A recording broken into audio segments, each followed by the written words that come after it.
Welcome to a deep dive. One that I think is going to challenge a lot of assumptions. We're going to be taking on the ideas of G.I. Gurdjieff, a 20th century mystic and spiritual teacher who really had a way of shaking things up.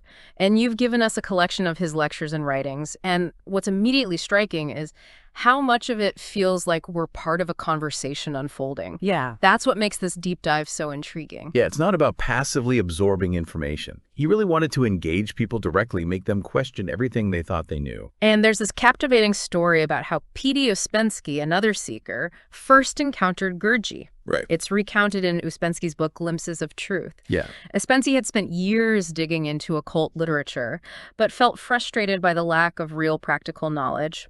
Then, almost like destiny, a series of strange coincidences led him to Gurdjieff. Yeah, it's like Gurdjieff seemed to orchestrate these encounters with intention, withholding information, requiring silence during certain journeys, even the setting of their first meeting. Yeah. A dimly lit room filled with unusual objects. It all created an atmosphere of intrigue and suggested this was no ordinary path. It sounds like the opening scene of a mystery novel. Really sets the stage for one of Gurdjieff's core ideas that we're essentially machines, operating mechanically, just reacting to stimuli. Isn't there a bit of pessimism in that, though? Right. Where does free will fit in? That's precisely the question that he wants us to grapple with. And he uses the analogy of a horse and carriage. So the carriage is our body, the horse are our emotions, the driver our mind. Okay. But the driver often has no real control. The horse is unruly, and the carriage itself is falling apart. So it's a very stark image of how we often function. Yeah. But it's by recognizing this mechanicality that we can start to see where true freedom might lie. I see. So it's about awareness first. And that analogy really brings it to life, especially that idea of a runaway horse. So if we're all these jumbled carriages, how do we begin to address that? Well, he goes even deeper, asserting that we're not even a single I, but a plural being, a collection of fragmented selves. So each of us has different centers, intellectual, emotional, moving, instinctive, all acting independently and often in conflict. That's an interesting way to put it. It's like having a committee in our heads, but no one's really in charge. Yeah. No wonder we feel pulled in so many directions. Exactly. This leads to inconsistent behavior, inner turmoil. And he challenges us to become aware of these different I's, to observe how they influence our actions. It's a call to self-observation, to step outside of that routine and pay attention. So it's not just about thinking about these ideas, but actually experiencing them in ourselves. Is that where Gurdjieff's unique exercises come in, like that stop exercise I've heard about? Yes. It's one of them. It's about shifting from intellectual understanding to direct experience. So imagine in the middle of your busy day, you get this signal and you have to freeze completely. Wow. Body, thoughts, emotions, everything. That would be quite a challenge, especially during rush hour. What's the purpose behind such a jarring exercise? Well, it jolts you out of those habitual patterns. You're forced to become aware of maybe those subtle tensions in your body, the thoughts that you normally ignore, Right. those fleeting emotions. It's like hitting pause on autopilot and becoming present in a very immediate way. It's really making me think differently about how much I'm on autopilot. But there's another side to Gurdjieff that can be a bit tough to swallow. Yeah. His emphasis on the role of suffering in self-development. It's important to understand what kind of suffering we're talking about here. Yeah. He makes a distinction between conscious and unconscious suffering. Unconscious suffering is what we experience passively. So illness, loss, the daily frustrations, it just happens to us. But conscious suffering, he argues, is something we choose as part of our inner work. So that's about pushing beyond our comfort zones, confronting our limitations, those difficult truths about ourselves. Not exactly a comfortable path. It's true. But he uses this powerful metaphor to explain it. The two rivers. So the first river is that flow of life where we're at the mercy of circumstances, suffering unconsciously.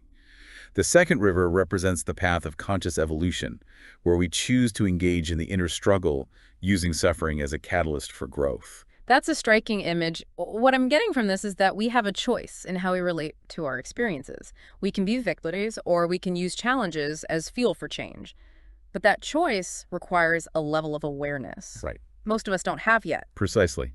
And his teachings offer a path towards that awareness, a way to move from mechanical reaction to a conscious, intentional being. So if we're ready to take on that second river, to step onto the path of conscious evolution, what does Gurdjieff offer as a guide? Well, he speaks of the fourth way, A path distinct from the traditional paths of the fakir, the monk, and the yogi. Okay. It's about integrating spiritual practice into everyday life, Yeah. emphasizing practicality and efficiency. So it's not about retreating from the world, but Yes. using the challenges of daily life as our training ground. That seems very relevant to how we live today. Absolutely. And to navigate this path, he introduces two fundamental laws governing the universe, the law of three and the law of seven. They can seem abstract at first, but they provide a framework for understanding how energy flows, how change happens, and how we can participate in this process consciously. That's what gets a little tricky. Can you break those laws down in a way that makes sense for someone just starting to explore Gurdjieff? Well, the law of three describes the interplay of three forces: active, passive, and neutralizing. Think about making bread. You have flour, water, and fire. You need all three in the right proportion to create something new. And he applied this to everything from the creation of the universe to our own consciousness. You can even see this law in action within yourself.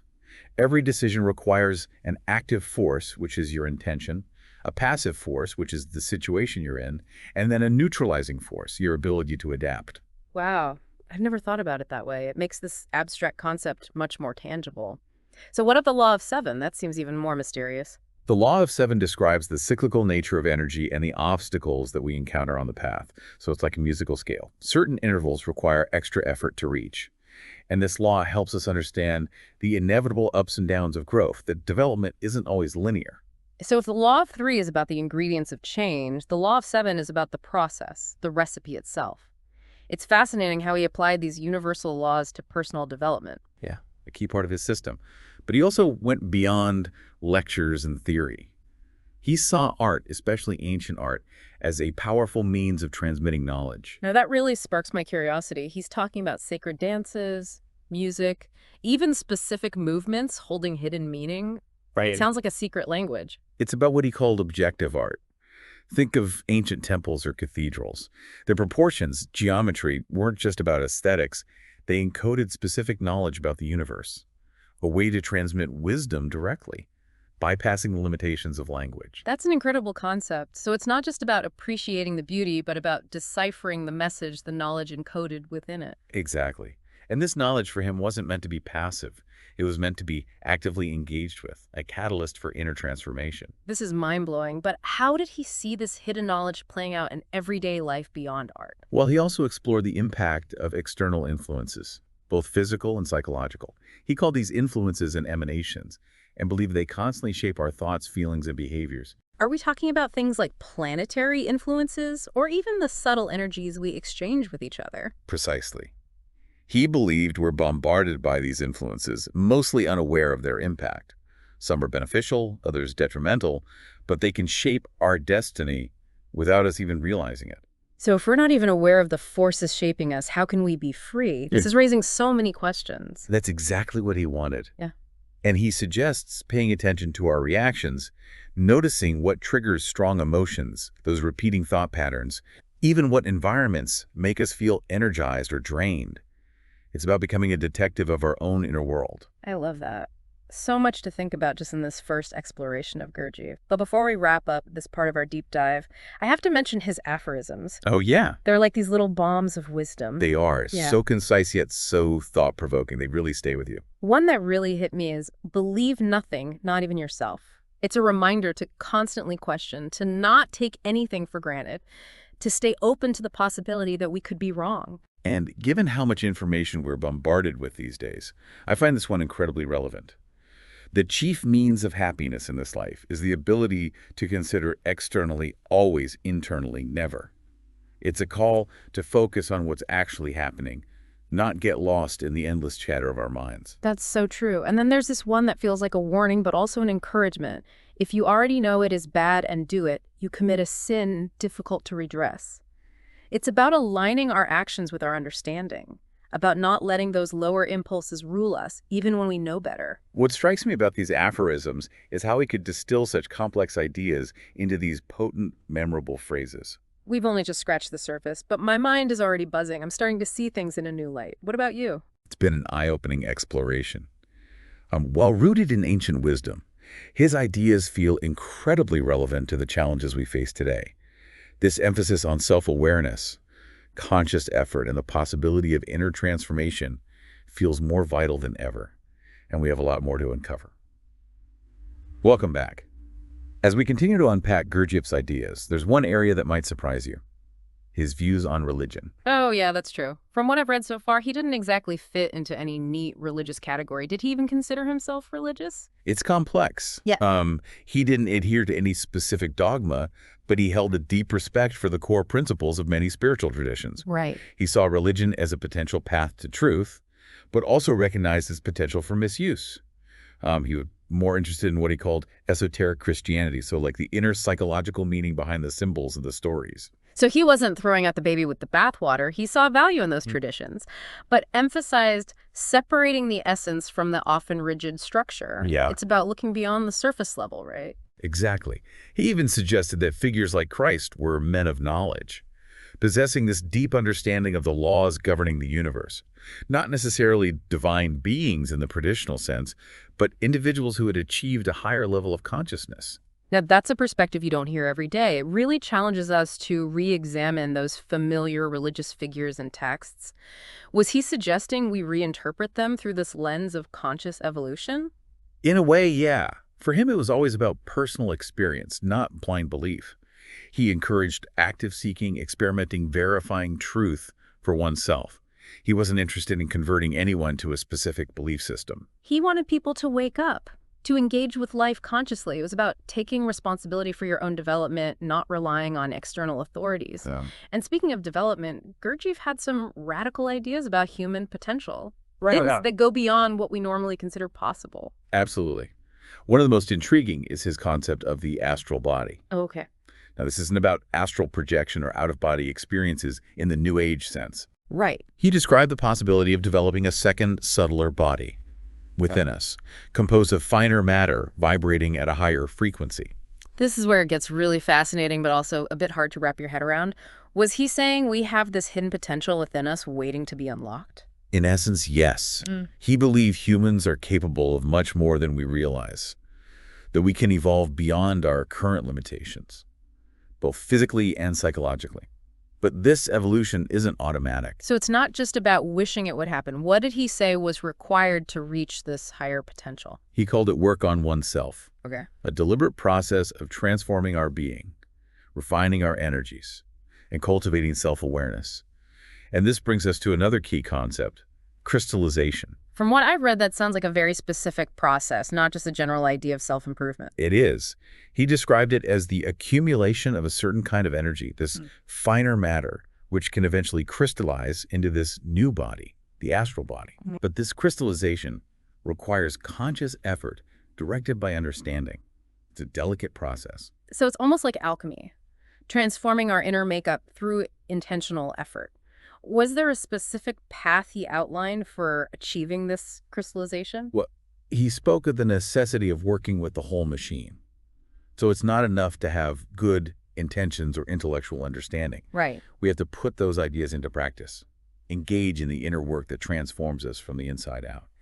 And he didn't believe this was a solitary endeavor. So it wasn't about isolating yourself to meditate. There was a social aspect to this work. He believed in the importance of community, working with others who share the same aim. He even established his own school, the Institute for the Harmonious Development of Man, to provide a structured environment for this work. I've heard stories about the Institute, and they sound pretty intense. It seems like he intentionally created challenging situations to push people beyond their limits. That's true.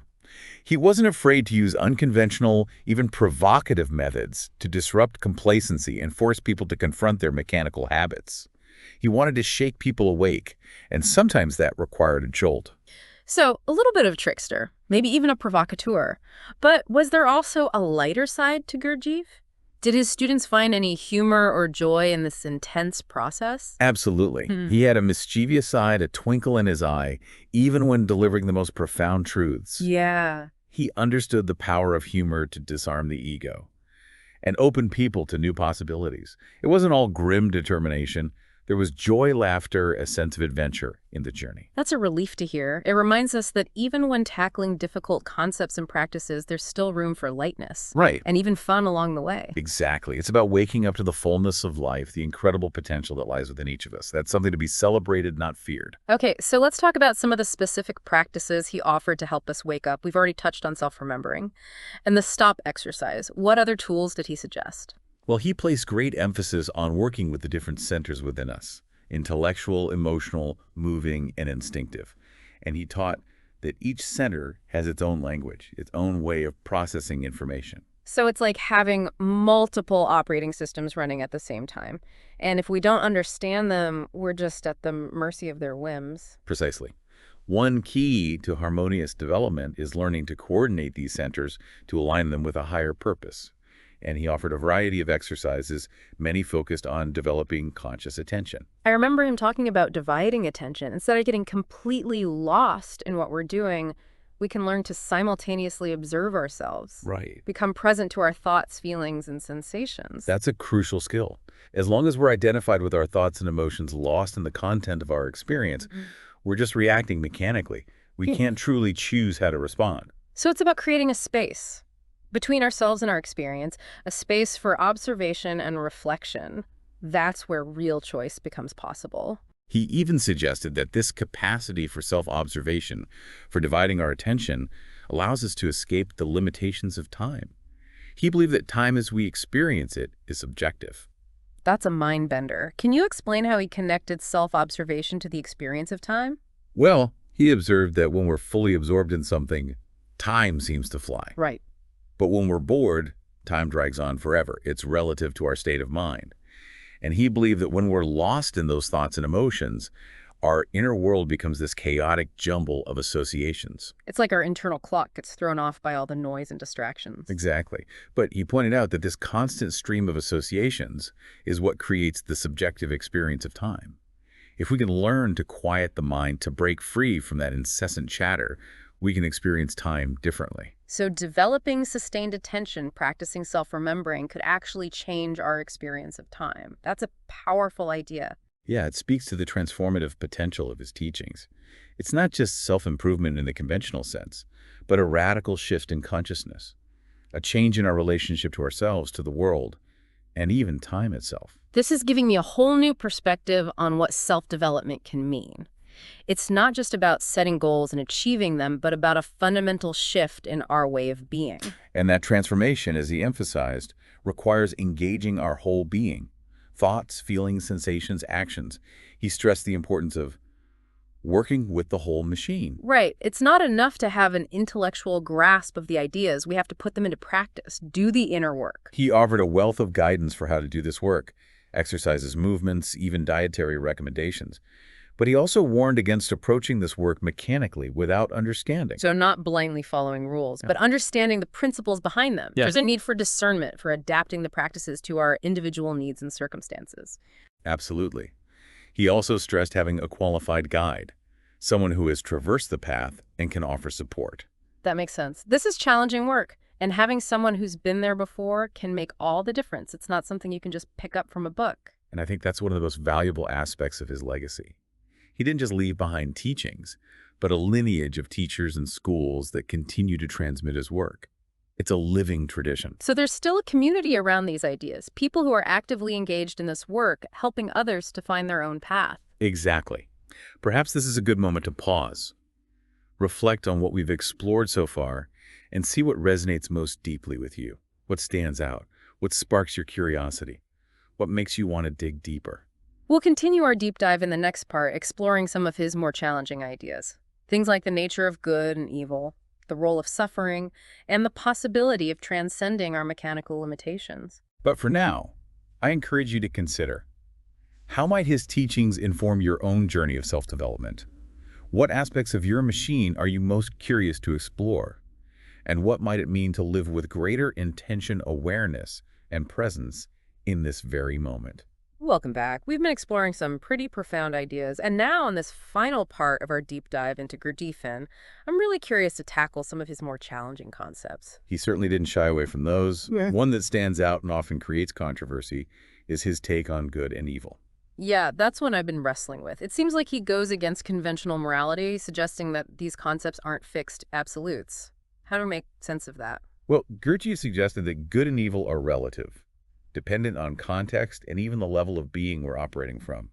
So what's considered good at one level might be seen as less evolved from a higher perspective. So it's not as simple as saying this action is good, that action is bad. It's more about understanding the underlying motivations, the level of awareness involved. Can you give an example of what he meant? Imagine someone giving money to a beggar out of pity. Seems like a good deed on the surface. But Gurdjieff might argue that this act, while well-intentioned, could actually keep the beggar stuck in a cycle of dependence. So the intention might be good, but the outcome isn't necessarily beneficial in the long run. It's about seeing the bigger picture. Exactly. True compassion might involve empowering the beggar to become self-sufficient, even if it seems less immediately kind. He challenges us to go beyond sentimentality, to consider the real impact of our actions. That's a lot to think about. It requires a level of self-awareness and understanding most of us don't have yet. It seems like this ties back to the idea of work on oneself. Absolutely. This work isn't about achieving moral perfection according to some external standard, but about transcending the duality of good and evil altogether. It's about developing a higher level of being where our actions flow from wisdom, not blind adherence to rules. So less about trying to be a good person and more about aligning ourselves with a deeper truth. This reminds me of those two rivers again. Are we talking about consciously choosing that path of conscious evolution, even if it involves the difficult choices? Yes, exactly. And that brings us to another challenging aspect of his teaching, the role of suffering in self-development. It's not a popular idea, but he considered it essential. We tend to avoid suffering at all costs, but he was very clear in distinguishing between conscious suffering and unconscious suffering. He wasn't advocating for seeking out pain or punishment. Unconscious suffering just happens to us illness, loss, those daily frustrations. Right. But conscious suffering, as he described it, is willingly chosen as part of our inner work. So that's about confronting our weaknesses, facing those things we normally avoid. It sounds tough, but is he saying there's a value in that struggle? He believed conscious suffering could be transformative. It helps us break free from those mechanical habits, develop awareness, cultivate the qualities needed to evolve. Think of it like going to the gym. Lifting weights is hard, sometimes painful, but it makes us stronger. That's a helpful analogy. But how do we know if we're engaging in conscious suffering or just making things hard for ourselves? It seems like a fine line. This is where discernment and the guidance of a teacher are crucial.